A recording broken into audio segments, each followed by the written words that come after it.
What's that sound? It's For Amusement Only, the EM and Bingo Pinball Podcast. Welcome back to For Amusement Only. This is Nick Baldridge with a head cold. Sorry if I sound kind of weird. So, first thing, I wanted to talk about the IFPA.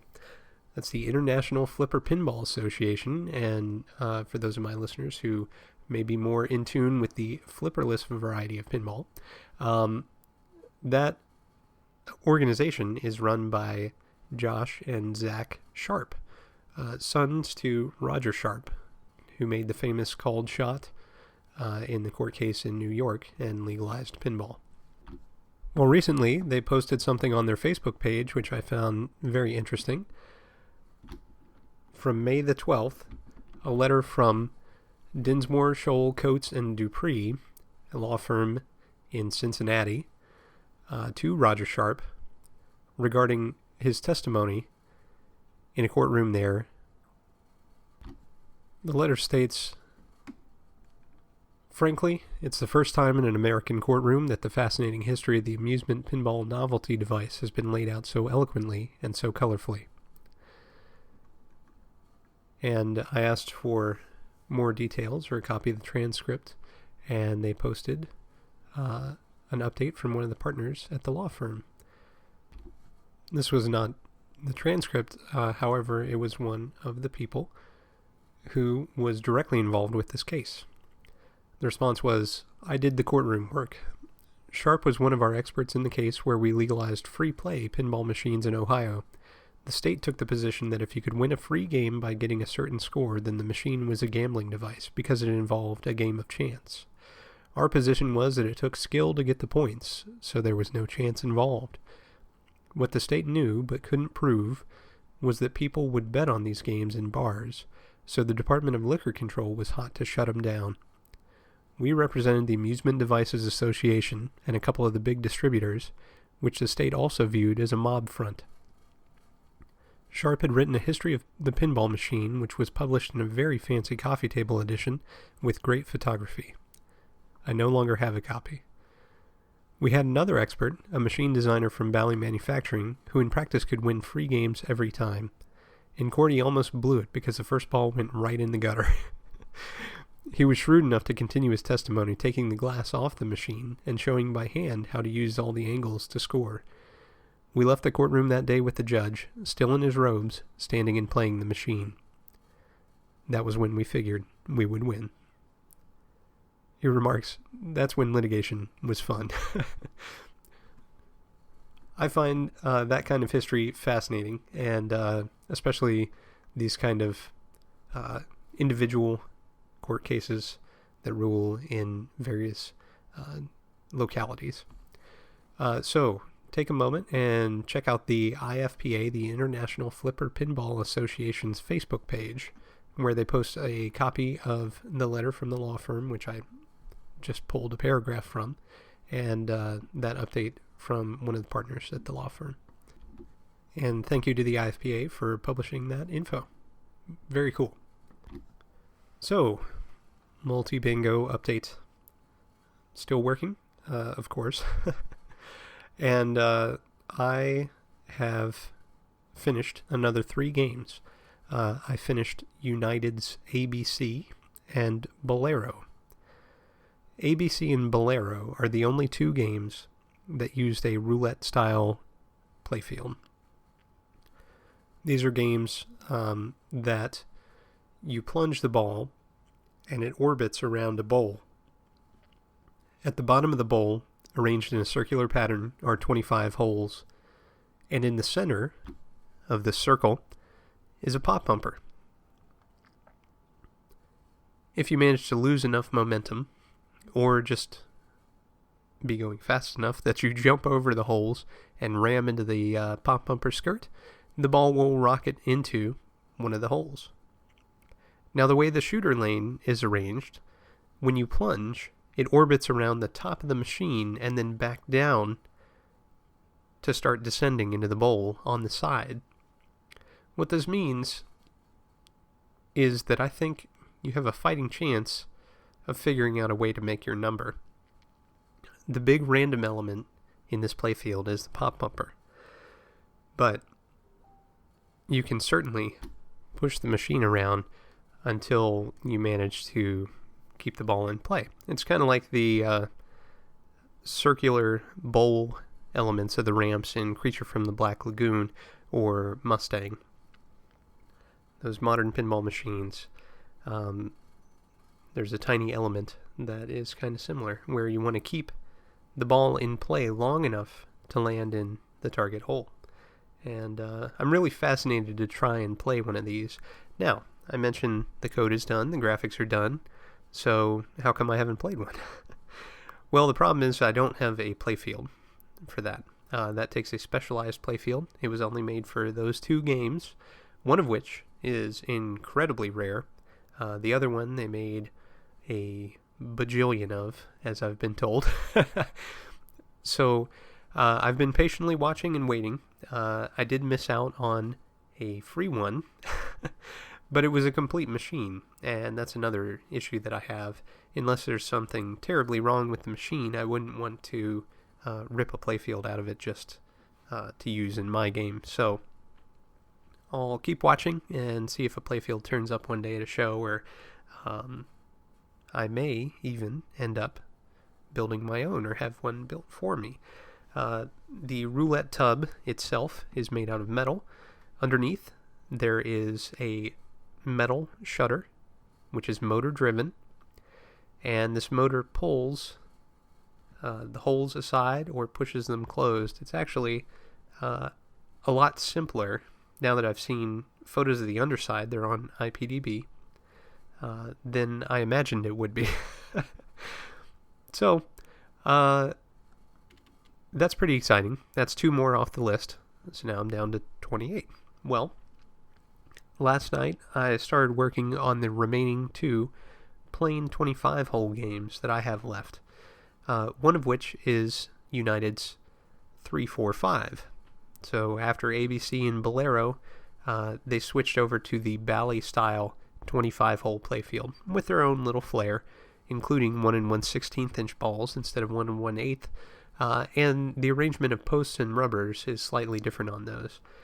I'm fudging that a bit in my game. I'm using just the Bally playfield because, again, I don't want to rip up a game that is relatively rare just to get access to the playfield, which may or may not even fit in the cabinet. That's another thing that's a mark against the roulette playfields that were made originally. I'll have to do something to make them fit if I do find an original one.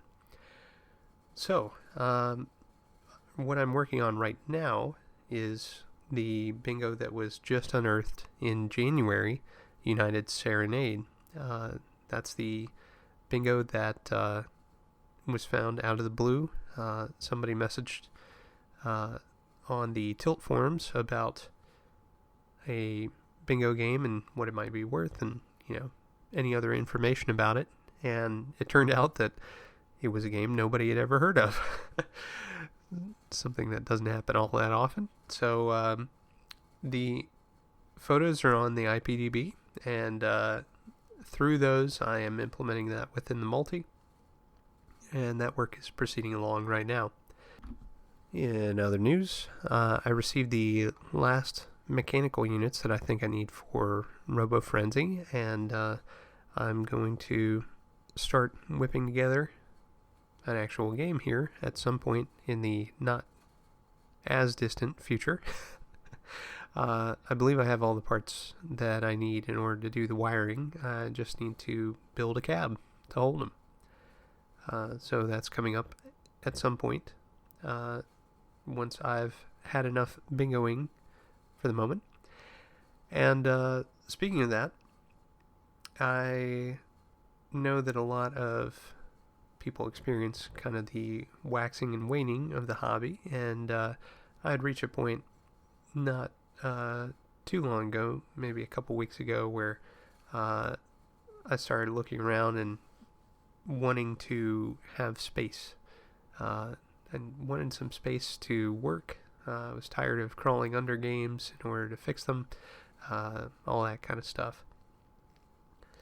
Part of that stemmed from doing too much. I've been burning the candle at both ends for quite some time, but the other part was just that I haven't been able to actually clean up my games room for quite some time as I've been working on the multi and amassing parts for Robo Frenzy. So I ended up posting all of my bingos for sale, and once I did that, I had several friends reach out and say, hey, is everything okay? And it was. I was just, I had reached a frustration level that I had not reached previously. And it was all due to lack of space, really, and the fact that it was one of those things that felt like it wasn't progressing because of the lack of space. The game room was just really messy, and it was starting to grate on me. So I listed them all, and then the next day I pulled them down. So mine changed. And in about 24 hours I pulled that all down and let folks know that I was no longer interested in selling them. But anyway, that stuff happened, and then after some stressful stuff that was going on personally, I went downstairs and cleaned up the game room, and all of a sudden things are waxing again. So I was pretty excited and didn't really want to sell anymore.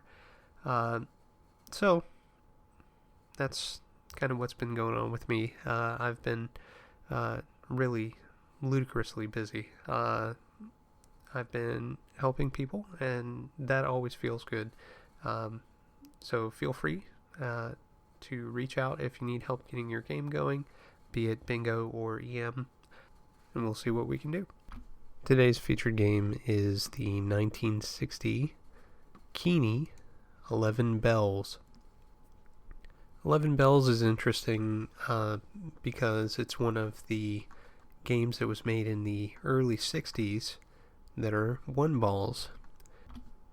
I've always wondered how these were legally possible to manufacture, given that the one balls had been outlawed a decade before. But in this case, 11 Bells is a game that's similar to Bally's Beach Queens. You have a single ball in order to light all the figures on the back glass, and when you do, you earn a large number of replays. This game has a very intriguing playfield design, which I'll get into in a moment, as does Beach Queens, the Bally game, which I'll talk about at some point in the future if I haven't already. But one interesting factoid about 11 Bells is that it was designed by Ed Krinsky, and on the IPDB it notes that this was the first game that he designed. Looking at the design, let's talk about the playfield. There are 9 pop bumpers arranged in a large pentagon shape. 1 at the top center, 2 and 3 to the left and right. Below that, 4 and 5, again left and right, and 6, 7, 8, 9 on the bottom row. That bottom row is towards the middle of the playfield. In between 7 and 8 and slightly up, there is a passive bumper, which scores points. And below 7 and 8, again centered on the playfield, is a kick-out hole. This kick-out hole will automatically spot one of the figures on the back glass, and there are 11 in total that need to be lit in order for replays to be awarded. This game has flippers. There are 2 reverse articulated flippers, which are mounted on either side of a rollover. This rollover is also interesting because if you manage to drain and hit that rollover on your way down, you not only earn points, but you also double the number of replays that you'll win. This is all pretty fascinating from a risk-reward standpoint, because you have to manage to hit that kick-out hole in the center twice, it appears, as there are no bumpers for numbers 10 and 11 on the back glass. Fairly straightforward sequence game. You have to hit 1 through 11 in order to really win, and until you do, you just earn points. However, the points are not the main draw, because you can win hundreds of replays. So, again, this is a very interesting device, as it was made a decade after it probably was outlawed. I don't know how this was okay to manufacture, but it was. That said, the gameplay looks very compelling to me. This game also has what Bally referred to as the auto mission coin divider. So an adjustable number of coins could go to a second cash box that was located on the side of the game. Pretty neat. I've always liked that feature and think it's pretty cool. That way the operator has their own set of keys and the bar owner has their own set of keys, and there's never any question about splits. Theoretically. Well, I'm starting to lose my voice, so I better stop. Thanks very much for listening. My name again is Nick Baldridge. You can reach me at foramusementonlypodcast@gmail.com, or you can call me on the Bingos line. That's 724-BINGOS1, 724-246-4671. You can listen to us on iTunes, Stitcher, Pocket Casts, via RSS, on Facebook, on Twitter at Bingo Podcast. You can follow me on Instagram, also at Bingo Podcast. Or you can listen to us on our website, which is foramusementonly.libsyn.com. Thank you very much for listening, and I'll talk to you next time.